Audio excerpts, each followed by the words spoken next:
Hi guys, welcome to another video from the Football G. Today we're going to review the Manchester United game versus Istanbul Basaksehir, which took place last night. And what a disappointment, eh? That was utterly such a disgrace to watch, to see our players just give away such easy goals for a third game this season, because we did the same thing against Arsenal, we did the same thing against Spurs, and the result was exactly the same. We ended up losing the game. Istanbul did not play that well for us to struggle the way we did, and there's a few points that I want to make in this video that's going to align as to why we are struggling the way we are right now. But let me get into that. So firstly, let me focus on the goals that we conceded. The first goal for me was just so poor, so poor. When I saw the goal happening, this is the thought process I went through. So right now, there's no fans in the stadium.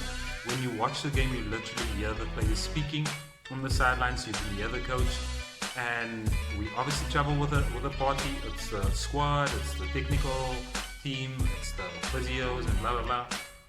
Plus the players, the starting 11 that's on the field.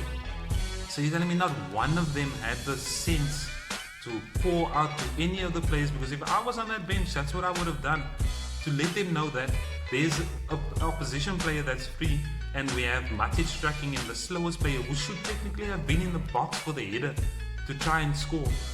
Why did that situation occur? How did that sequence of events happen? How did everybody just focus on the corner and not realize that if we lose the ball and it gets played up, just like what happened, we'll concede a goal? I really don't know. Guys. It was a shock to see that happening, because I think about our team and the accolades we had last year. We were the third best defensive team in the whole of Europe last year. And if you look at these players right now and what they're doing consistently now, how can you liken this team to that team? Yes, it's the same players, but the way they're performing, you never ever think that it's the same team that's playing, and especially if you think about the way we performed last season. So it's not a matter of us overhyping the players and doing what old Manchester United fans would do. It's the fact that we actually had proof that these guys are capable of doing the job. And then this season they just literally crapping it away. So I don't know what you guys think in terms of what could be the reason that our defense is so bad right now, but I'd love to hear. I genuinely love to hear. The second goal, again, stupid mistake. The defense literally gets sucked into the one side of the field, just like they did against Spurs, and we received the same result. The opposition scored. There were two of them that were free. So you're telling me that out of the whole team, Marcus, who was missing and who's supposed to protect Luke Shaw because he plays in front of him, and that's part of your job as a left wing or a right wing, is to make sure that when they crowd the right back or the left back, you need to drop back to defend, to assist him. When the play shifts to the opposite side and there's a massive gap, you need to drop back, tuck in, or drop back to try and defend. If you don't make it, the midfielder, one of the two central midfielders, needs to have the sense to look around and see where he's actually needed, because where the threat stems from, or where the threat is, and the threat was that there was way too much space left behind Luke Shaw, and nobody decided to fill that space besides the opposition, and they scored, and credit to them, that was an amazing strike. So yeah, like I said, we were the third best defensive team in Europe last year. What the hell is happening? I don't know. But anyway guys, like I said, I was watching the game and I noticed something different. I noticed something that could change our style of play and could help us in these situations when we do play teams that set up this way, and why I think I pinpointed what is actually wrong. We do not have wingers. It's as plain and simple as that. We don't have a winger that's literally ready to hug the line, receive the ball, look forward and attack the player. Attack the defender, cut left, go to the run, cross it in, or turn back, play it down to the edge of the box, and one of our players runs and shoots. We do not have someone that's doing that.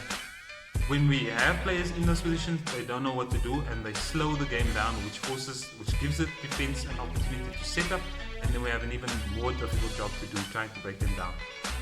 When we do get into that position that I just explained now, we decide to play the ball around, to pass, and we forget that we have players that are shooters that literally Marcus, Bruno, Marshall, Greenwood, they all have exceptional ability to score goals from outside of the box, and not one of them are taking that option up.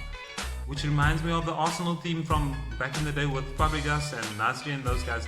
They overplayed. They had opportunities where they could shoot from a distance, but they didn't want to take that chance, and this is a slippery slope that we're on right now because Bruno is getting affected by it majorly. He used to be the go-to guy. Every single time he received the ball, I knew what he was capable of and I expected him to shoot.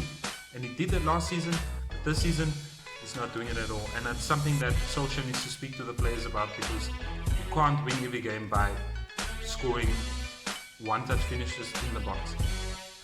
But yeah guys, that is my take on the game last night, the moments that stood out for me. I'm not gonna go into it too much because there's already too much negativity around the club and it's going to continue into the next game.